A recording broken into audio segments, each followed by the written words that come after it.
အားလုံးပဲမင်္ဂလာပါကဲကျွန်တော်အခုဒီနေ့ပေါ့နော်အပြင်းပြေလေးဒီ line ပေါ်ကတွေ့ထားတဲ့ green လေးတစ်ခုနဲ့စော့နေတာပေါ့နော် BG ကင်းလောလောဆယ်ကာရှိုးလုံးပေါ့အမေအဲ့ဒါလေးနဲ့ကျွန်တော်အခုစော့နေရတော့ level ဒီဘယ်လိုတော့ level 10တော့ရောက်ပြီပေါ့နော်စပြီးချင်းတော့သူပတ်စံ12000ပဲပေးတာအဲ့ရစပြီးကျွန်တော်ကားတွေရောင်းဝယ်လုပ်တယ်အဲ့ရစပြီးအခုပတ်စံနေနည်းနည်းများလာတော့ကားလေးတွေရှိလာတယ်ပေါ့နော်အဲ့တော့ဘာသာကိုစော့ကျင်တဲ့ညီကိုမောင်နှမရရှိရင်လေဒီ game လေးကစော့ကြည့်ပါ try ကြည့်ပါစော့လို့ကောင်းပါတယ်လို့အဲ့တော့အခုကဲကျွန်တော်စပြီပေါ့နော်လုပ်ငန်းစမယ်အခုကျွန်တော်စီမှာရှိတာဒီကောင်လေးရှိမယ်ဒီကောင်လေးကကျွန်တော်လောလောဆယ်သူ့ဝယ် damage လည်းမရှိဘူးဗျာသူ့မှာ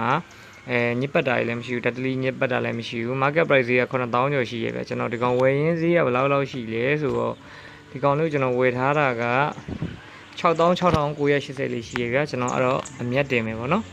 အမြတ်တင်မယ်ဆိုတော့16000လောက်တင်မယ်ဗျာအမြတ်ကို16000နဲ့ရှိရပဲထားပါတော့နော်အဲ့တော့ကျွန်တော်ပြန်လျှော့ပြီးလာဝင်မှာမြင်ကြည့်နေပါတော့8300ကျော်ကျွန်တော်အခုနမူနာဒီကောက်ကျွန်တော်ရောက်ပြမယ်နော်8300ကျော်ကိုလာဝင်မဲ့ customer ကိုတစ်ချက်ရှူလိုက်ရအော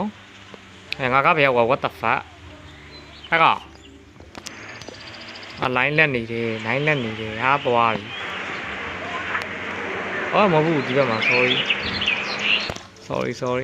ကဲအဲ့တော့ဝယ်လာဝင်မဲ့ customer လေးကိုကျွန်တော် sign ဖွင့်လိုက်ပြီပေါ့နော်ကျွန်တော် sign လေးပိတ်ထားတော့ sign လေးပြန်ဖွင့်ပေးထားပြီအဲ့တော့ကျွန်တော်ကောင်တာကနေပြီးတော့တစ်ချက်ဆောင်မယ်လောလောဆယ်ကျွန်တော်ကောင်တာမှာကဝယ်ဖို့ပစ္စည်းတွေဒီမှာအများကြီးရရှိသေးတယ်ကျွန်တော်လောလောဆယ်အမိုက်ပုံးလေးတစ်ခုတော့ဝင်ထားတယ်အမိုက်ပုံးလေးဒီဘက်မှာထားထားတယ်ဗျာဟုတ်ပြီအဲ့တော့လာပြီ okay customer တွေရောက်လာပါပြီ customer လာပြီ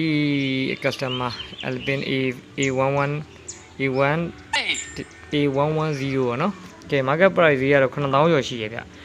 9000ကျော်ရှိတယ်ကျွန်တော်ခုနတင်